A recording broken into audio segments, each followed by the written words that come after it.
നിങ്ങളുടെ favourite shows ഇനി ഒരിക്കലും മിസ്സാവില്ല. ഇപ്പോൾ C5 കാണും നിങ്ങളുടെ ഫേവറേറ്റ് ഷോ തികച്ചും സൗജന്യമായി. നല്ല മാർക്ക് വാങ്ങി ജയിച്ചതുകൊണ്ട് ടീച്ചർമാരെല്ലാം ഒരുപാട് അഭിനന്ദിച്ചു. ട്യൂഷൻ പോലും ഇല്ലാതെയാ ഞാൻ സ്കൂളിൽ ഫസ്റ്റ് ആയത് തന്നെ. ലച്ചുവിന് ആരാവണമെന്ന് ടീച്ചർമാർ ഓരോരുത്തരും ചോദിച്ചു. ഭാവിയില് എനിക്ക് എന്തു ആവാനുള്ള വഴി തുറന്നു കിടക്കെന്ന് പറഞ്ഞപ്പോ മനസ്സ് എന്തുമാത്രം സന്തോഷിച്ചെന്നറിയോ. എന്റെ വീട്ടിലേക്ക് ആ പ്രതീക്ഷകളുമായി ഞാൻ ചെന്ന് കയറിയത്. തച്ചിലിനടുത്ത വീടിന്റെ പൂമുഖത്ത് ചാരുകസേരയിലിരിക്കുന്ന വല്യമ്മയെ ഞാൻ ഇപ്പോഴും ഓർക്കുന്നുണ്ട്.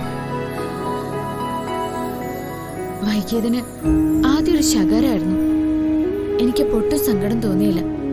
എല്ലാം കേൾക്കുമ്പോ വല്യമ്മയുടെ മുഖത്ത് സന്തോഷിച്ചിരി വിരിയെന്ന് ഞാൻ കരുതി. വല്യമ്മയോട് ഞാൻ വിവരം പറഞ്ഞു. കൂട്ടുകാരികൾ എന്റെ വിജയം ആഘോഷിക്കാൻ വാങ്ങിത്തന്ന കുറച്ചു മിഠായികൾ എന്റെ കയ്യിലുണ്ടായിരുന്നു. മിഠായി നീട്ടിയതും കൈത്തണ്ടയിൽ വീണത് മുളം തണ്ടുകൊണ്ടുള്ള അടിയായിരുന്നു. കയ്യിലിരുന്ന മിഠായി പൊതി താഴെ വീണു. വേദന കൊണ്ട് ഞാൻ പൊളയുമ്പോ വല്യമ്മ ആരും കഴിക്കാതിരിക്കാൻ ആ മിഠായി നിലത്തിട്ട് ചവിട്ടി അരച്ച് മുറ്റത്തേക്ക് കാലുകൊണ്ട് തട്ടിയെറിഞ്ഞു. അവിടെ നിന്നു ഈ ലച്ചുന്റെ പഠിത്തമെന്ന സ്വപ്നം. വീട്ടിലാരും ലച്ചുനെ തുടർന്ന് പഠിപ്പിക്കാൻ താല്പര്യപ്പെട്ടില്ലേ? പാവം മുത്തശ്ശി കുഞ്ഞിട്ടേട്ടനും പറഞ്ഞു. അവരുടെ വാക്കുകൾക്ക് എന്ത് വില. സിറ്റിയിൽ പോയി പഠിച്ച പെണ്ണ് വഴി തെറ്റി പോകുന്ന നരേന്ദ്രൻ ചേട്ടൻ പറഞ്ഞത്. ഞാൻ ആ സ്വപ്നമൊക്കെ ഉപേക്ഷിച്ചു കളഞ്ഞു. ഇന്ന് ഈ മധുരവും കയ്യിൽ പിടിച്ചു നിൽക്കുമ്പോ അതൊക്കെ ഞാൻ ഓർത്തു പോവാ. ലച്ചുവിന്റെ ജീവിതം കുറച്ച് പരീക്ഷണങ്ങളിലൂടെ കടന്നു പോയിന്നേ ഉള്ളൂ. ലച്ചുവിന് ഇനി അതൊക്കെ മറക്കാം. നോവുന്നൊരു ഭൂതകാലം ഉണ്ടെങ്കിൽ ലക്ഷ്യങ്ങളിലേക്കുള്ള യാത്രയിൽ എന്ത് തടസ്സങ്ങളുണ്ടായാലും അതിനെയൊക്കെ അതിജീവിക്കാനാവും. എവിടെ വെച്ചാണോ ലച്ചുവിന്റെ പഠിപ്പ് നിന്നുപോയത് അവിടെ നിന്നുള്ള തുടക്കമായി ഇതിനെ കണ്ടാൽ മതി. ലച്ചുവിന്റെ കൂടെ എന്നും ഞാനുണ്ടാവും. അതിന് ലച്ചു മറ്റൊരർത്ഥം കാണണ്ട. അതെനിക്കറിയാം.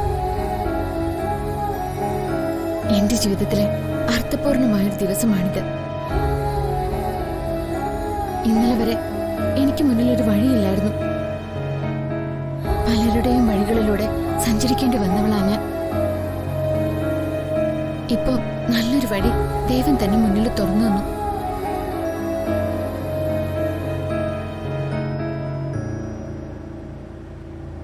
ഒരു പ്രകാശമാണ് നടന്നെത്താൻ കഴിയുന്ന ദൂരത്ത് ഞാൻ കാണുന്നത്.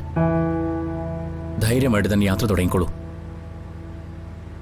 തൻ്റെ ഒപ്പം എന്നും ഞാനുണ്ടാവും. എനിക്കെന്റെ നിരപരാധിത്വം തെളിയിക്കണം. അതിന് അമ്മു ആരാണെന്ന് എനിക്ക് തെളിയിച്ചു തരേണ്ടതുണ്ട്. നീ എന്റെ റൂമിലേക്ക് വാ.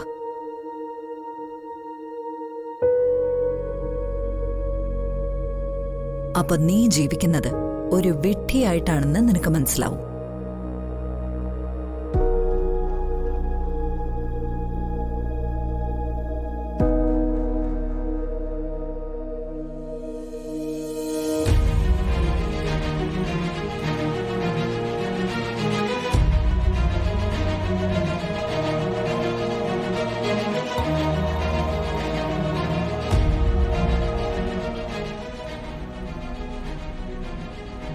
നീ തേടിയ സംസാരിക്കുന്ന തെളിവുകൾ നിന്റെ മുന്നിൽ എത്തിച്ചിട്ടുണ്ട്.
ആന്റി എന്നെ കൂട്ടിക്കൊണ്ടുവന്നതാ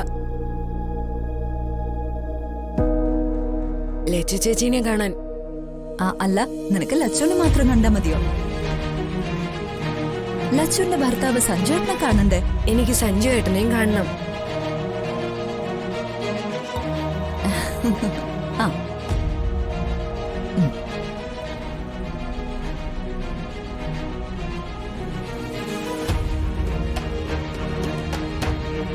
ഇതാരാന്ന് നിനക്ക് പറയാമോ? ഇത് ലച്ചു ചേച്ചിയുടെ ഭർത്താവ് സഞ്ജു ഏട്ടനല്ലേ?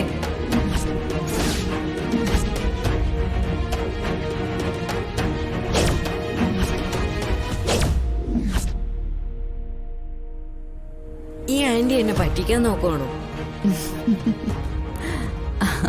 അത് ഞങ്ങൾക്ക് എല്ലാവർക്കും അറിയാലോ. പിന്നെ അന്ന് കല്യാണ സമയത്ത് എന്താ സംഭവിച്ചത്? എന്തുണ്ടാവാനാ? സഞ്ജു ഏട്ടൻ വന്നു, ലച്ചു ചേച്ചിയെ കല്യാണം കഴിച്ചു.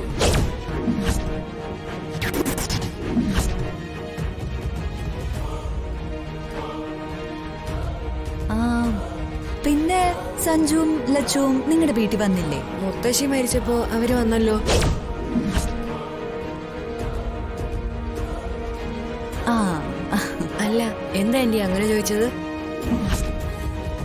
ആഹാ, ഒന്നില്ല, വെറുതെ ചോദിച്ചതാ. അല്ല, ലച്ചു ചേച്ചി എപ്പോഴാ വരുന്നേ? ആ ഇപ്പൊ വരും ട്ടോ.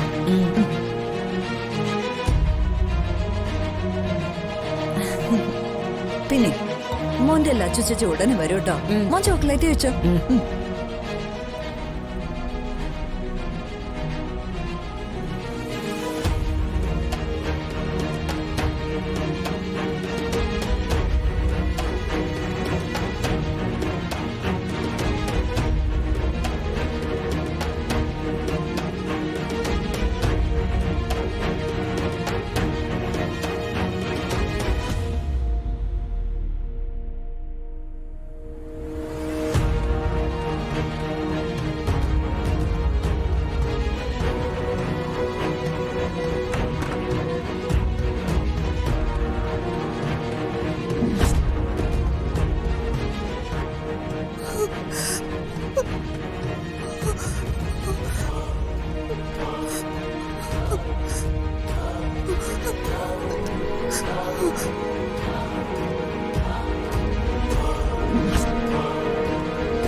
ഡൗൺലോഡ് ചെയ്യൂ C5 ആപ്പ്. കാണൂ എല്ലാ എപ്പിസോഡുകളും സൗജന്യമായി.